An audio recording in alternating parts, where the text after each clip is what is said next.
是一个被忽视的女人，跟丈夫说话她不理，再说还是不理，直到她说想去看医生，丈夫也只是敷衍地说。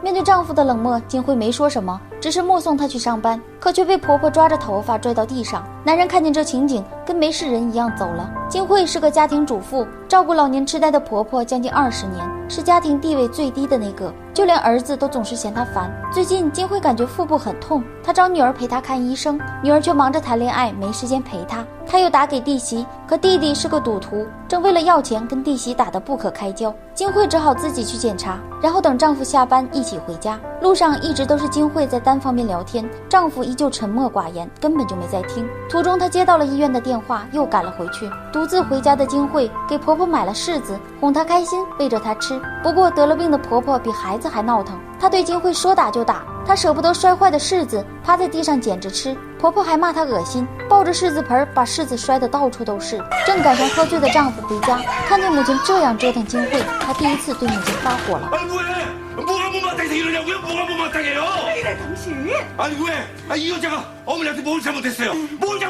老人吓得搓手作揖，金惠连忙护着，责怪丈夫对生病的老人发火。刚结束高考的儿子正巧也喝得烂醉，被姐姐带了回来。男人看着更气，又一巴掌拍过去，把儿子也大骂了一顿。金惠一头雾水，丈夫平时不会管这些，今天抽什么风？原来男人被医院同事叫去，告诉他金惠得了膀胱癌晚期，他因为自责，所以才喝了酒。第二天一早，男人就带金惠又做了详细检查。金惠没太在意，只是抱怨医疗费太高，男人没敢告诉她实情。没等出结果，金惠就急着回家了。可刚到家门口，就看见婆婆正蹲在垃圾桶旁捡垃圾吃，是婆婆找不到她，自己跑出来的。她费了好大劲才将婆婆带回家。女儿回来了，看都没看一眼，就打算回房间。金惠责怪他们没人早点回来看着奶奶，女儿却不耐烦地说自己很累。男人看不下去，骂了女儿一顿，还让她去帮忙，可女儿还是顶嘴。뭐 힘들어 죽겠어? 지금 그걸 말이라고 임마? 네가 네 엄마 먹고 힘들어? 네 엄마가 지금 어떤 줄 알아?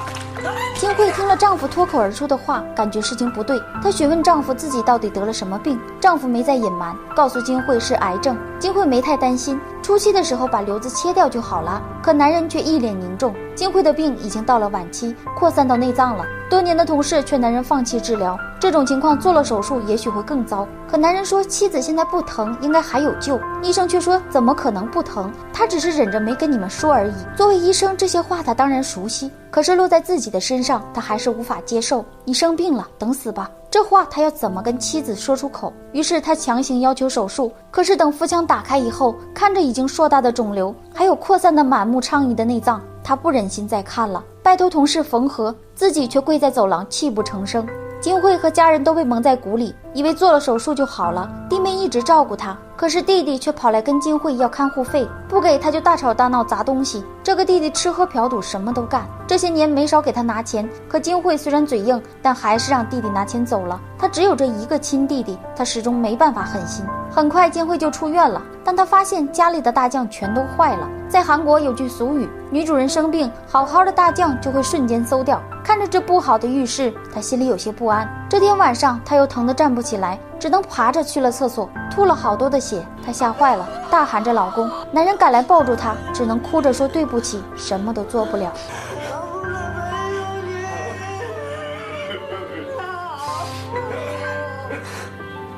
金惠知道自己活不了多久，她开始整理自己的东西，想想还有什么能留给儿女。想着以后的日子只缺她一个人，她又流下了眼泪。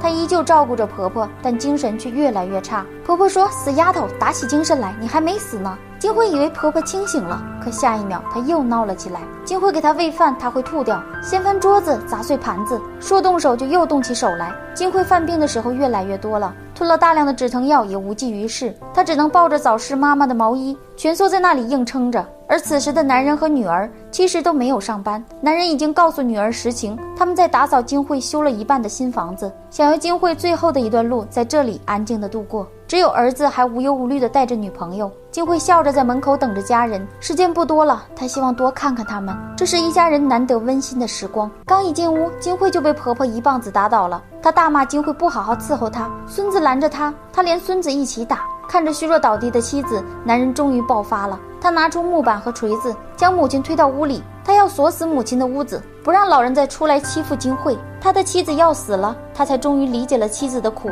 金慧挣扎着阻止他，可他哪还有力气？成年人的崩溃往往就是这样，因为有太多的无能为力。母亲的病治不好，金慧的病也回天无力。夜里，金慧又吐了，她拖着身体来给婆婆翻身，看着婆婆手上挠出的伤痕，她心里清楚，以后没人能照顾好老人。她挣扎了好久，突然拿起被子蒙住了老人的头，还好被家人听到了声音。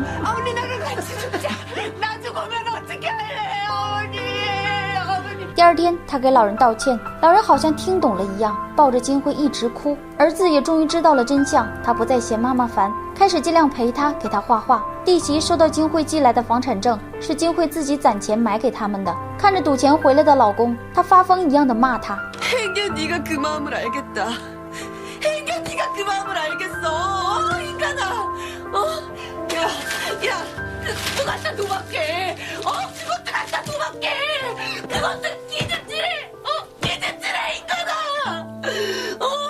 金慧的时间不多了，她躺在婆婆的怀里，婆婆念着哄孩子的童谣，一直在拍她，好像在安慰她。她起身的时候，婆婆突然拉住她，给她蒙上了自己的毛衣。这是婆媳二人最后一面了。金慧要去新房子了，弟弟来给她拿了一盒牛奶就走了。金慧笑了，这么多年她一直在索要，这还是第一次给她东西。弟弟回到车上，捶打着方向盘，放声痛哭，直到快失去的时候，她才知道姐姐有多重要。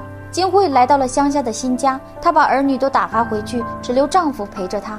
丈夫给她修了温暖的花房，她却说其实是婆婆喜欢花，她才养花。这个傻女人一辈子的爱好就是满足家人的爱好。在这里，丈夫给她做饭，像当初恋爱时那样为她弹琴，陪她看电视，一起看照片。在她病入膏肓、行动不便时，为她洗澡。这天夜里，金慧突然跟丈夫说自己想葬在院子外的大树下，那样就能一直陪着他们。丈夫哭着抱住了她。远在城里的婆婆打开了花房，她看见金慧坐在那里，她心疼地帮她拂去伤痛。刹那间，花瓣缓缓飞起，飞到了空中，变成了一颗颗闪亮的星星。金慧还是走了。这个女人耗气一生，将芳华抽尽，压制成干瘪的花瓣，藏在了家人记忆的相册里。每个女人的一生都会有各种角色，女儿、爱人、母亲，甚至是情人。做好每一个自己的同时，请一定善待最初的那个自己，不要让自己的爱有遗憾，也不让爱你的人有遗憾。